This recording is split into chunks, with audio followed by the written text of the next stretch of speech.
পীতাম্বৰ ৰায় গ'লগৈ ইহ জীৱনৰ মায়া এৰি কালি সন্ধিয়া প্ৰায় 5:30 বজাত আঁতৰি গ'লগৈ বিজনী অঞ্চলৰ সুপাৰীগুৰি গাঁৱৰ এজন সুদক্ষ কণ্ঠশিল্পী গীতিকাৰ সুৰকাৰ কথাশিল্পী পীতাম্বৰ ৰায় ওৰফে বত্নেশ্বৰ ৰায় বঙাইগাঁৱৰ স্বাগত হস্পিটেলত যোৱা প্ৰায় এসপ্তাহ ধৰি চিকিৎসাধীন হৈ থকা শিল্পীগৰাকীক কালি আবেলি ঘৰলৈ উভতাই অনাৰ সময়তে পথতেই মৃত্যুক সাৱটি লয় এই জ্যেষ্ঠ শিল্পীগৰাকীয়ে।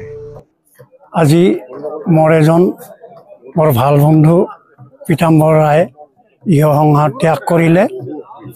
তেওঁৰ মৃত্যুত আমি খুব শক পাইছোঁ। তেখেতৰ বিদেহী আত্মাটোৰ সদগতিৰ বাবে আমি ভগৱানৰ ওচৰত প্ৰাৰ্থনা জনাইছোঁ। তেওঁ একেলগে আমি বহু থিয়েটাৰত সংগীতত জড়িত আছিলোঁ। তেওঁ এই অঞ্চলৰ এজন ভাল শিল্পী আছিল, সু গায়ক আছিল। মই তেওঁৰ লগত থিয়েটাৰত একেলগে তবলা বজাইছোঁ।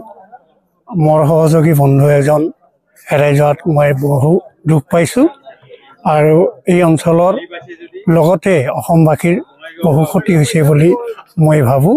সেই তেওঁৰ বিদেহী আত্মা যাতে ভগৱানে সদগতি লাভ কৰিব পাৰে তাৰ কাৰণে মই প্ৰাৰ্থনা জনাইছোঁ। ধন্যবাদ। যোৱাকালি সন্ধিয়া 5 বজাত আমাৰ গাঁওখনৰে বয়োজ্যেষ্ঠ পীতাম্বৰ ৰায়ে ইহলীলা ত্যাগ কৰে। তেওঁৰ যি জীৱন পৰিক্ৰমা, তেওঁ আমি জানামতে তেওঁ একচুৱেলি শিল্পী এজন খুব ভাল শিল্পী আছিলে। তেওঁ নাট্য জগতত আমি শুনামতে নাট্য জগতত বিভিন্ন ধৰণে বিভিন্ন থিয়েটাৰত তেওঁ নাট্য নেপথ্যত থাকি গীত পৰিৱেশন কৰিছিলে। তেওঁ এজন খুব আমাৰ সমাজপ্ৰেমী ব্যক্তি আছিলে। আজি আমি দেখিলোঁ যে তেওঁ এই গোটেই বিজনী অঞ্চলতো তেওঁ বিভিন্ন ধৰণৰ মানুহৰ বিপদে আপদে তেওঁ গৈছিলে। সমাজখনক তেওঁ মানে এটা ঐক্যবদ্ধ কৰি ৰখাৰ কাৰণে তেওঁ বিভিন্ন চেষ্টা কৰিছিল। বিভিন্ন জাতি গোষ্ঠী মানুহৰ মাজত তেওঁ ঐক্যৰ বাণীটো দিয়াৰ চেষ্টা কৰিছিলে। স্বাভাৱিকতে আজি এইজন বয়োজ্যেষ্ঠ নেতা পীতাম্বৰ ৰায় মৃত্যুক আজি আমি গাঁওবাসীয়ে মানি ল'ব পৰা নাই। বিভিন্ন অঞ্চলৰ গাঁৱৰ পৰা আজি ইয়াতে মানুহ সমবেত হৈছে। গতিকে আমি তেওঁৰ মৃত্যুৰ হিচাপে আমাৰ গাঁওখনক বিজনী অঞ্চলত নিশ্চয় যথেষ্ট আমাৰ ক্ষতি হৈছে। আজি আমাৰ কাৰণে এটা বৰ দুখৰ দিন আৰু নৱবৰ্ষৰ প্ৰথম দিনটোতে আমি আচলতে এটা দুখ প্ৰকাশ কৰিছোঁ। আমাৰ মাজৰ পৰা আমাৰ সন্মানীয় ব্যক্তি বয়োজ্যেষ্ঠ ব্যক্তি শ্ৰী পীতাম্বৰ ৰায় যোৱাকালি সন্ধিয়া প্ৰায় 5 বজাত পৰলোকপ্ৰাপ্তি হয় বা ঢুকালে। তেওঁ আচলতে এজন খুব সংগীতপ্ৰিয় আছিল। সৰুৰে পৰা তেওঁৰ সংগীতৰ প্ৰতি বৰ ধাউতি আছিল। মই তেখেতৰ লগত বহুত ঠাইত ঘূৰিছিলোঁ। তেখেত সৰুৰ পৰা মানে সংগীতত চৰ্চা কৰিছিল আৰু সংগীততে মানে বেছি মনোযোগ দিছিল।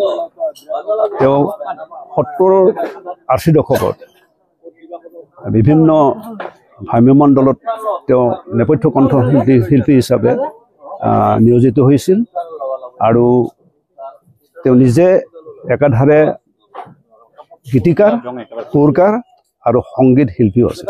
তেখেতৰ মৃত্যুত আমি যথেষ্ট দুখ পাইছোঁ, শোকত ম্ৰিয়মান হৈছোঁ। আমি আশা কৰোঁ তেখেতৰ বিদেহী আত্মাই চিৰশান্তি লাভ কৰক। আজি আমাৰ পীতাম্বৰ ৰায় আমাৰ এজন গাঁৱৰ বাসিন্দা। তেখেত আজি যোৱাকালি মৃত্যুবৰণ কৰিছে আৰু এই মৃত্যুবৰণত এইখন ঘৰৰ শোকাকুল পৰিৱেশত যে সকলো ৰাইজে আহি উপস্থিত হৈছে তাৰ কাৰণে সকলোকে মই ধন্যবাদ জনাইছোঁ।